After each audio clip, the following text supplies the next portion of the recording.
carro de mais de 7 milhões de reais que tem um item copiado por muita gente que não faz nem ideia de pra que ele foi criado. Eu sou o Galvão, falo sobre carros e lifestyle masculino. Você provavelmente já ouviu falar em Lamborghini, principalmente nos modelos V12, que a gente sabe que as portas abrem pra cima. O exemplo mais recente deles é a Revuelto, que tá passando aí de 7 milhões de reais. Essas portas são chamadas de Lambo Doors, afinal elas foram inauguradas pela marca. Mas hoje acontece que muita gente coloca essas portas em carros que, bom, sinceramente não deveriam ter esse tipo de porta. Tô falando de Astras, até mesmo o novo MG Cyberster, que foi lançado recentemente e já tá dando o que falar aqui pelo Brasil. E bom, o que eu quero dizer com isso? As Lambo Doors, ou Scissor Doors, como elas são chamadas lá fora, se não estiverem numa Lamborghini como no MG, apareceram pela primeira vez na Lamborghini Countach, lá em 1974.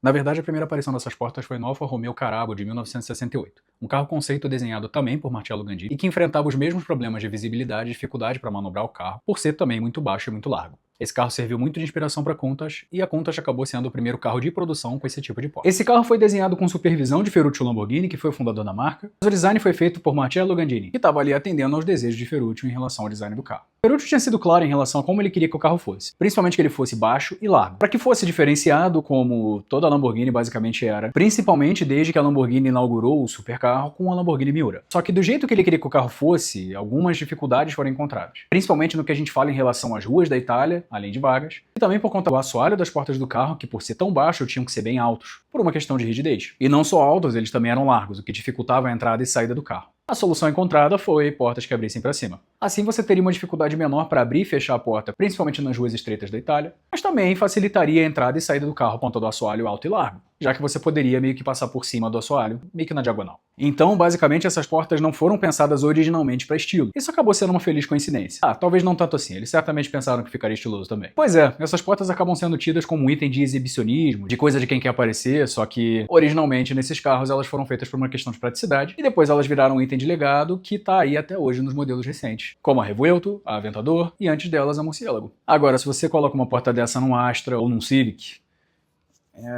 fica difícil de te defender. Foi mal. Esse é mais um desses elementos que, quando a gente não conhece a história por trás, a gente acaba tornando um pouco polêmico, um pouco exibicionista, tendo a impressão errada da coisa. E de verdade, mesmo sabendo a origem disso, você não é obrigado a gostar e nem achar legal. Mas sem dúvida, saber a origem disso e o porquê dessas portas serem como são, faz com que o design tenha menos ruído e mais substância.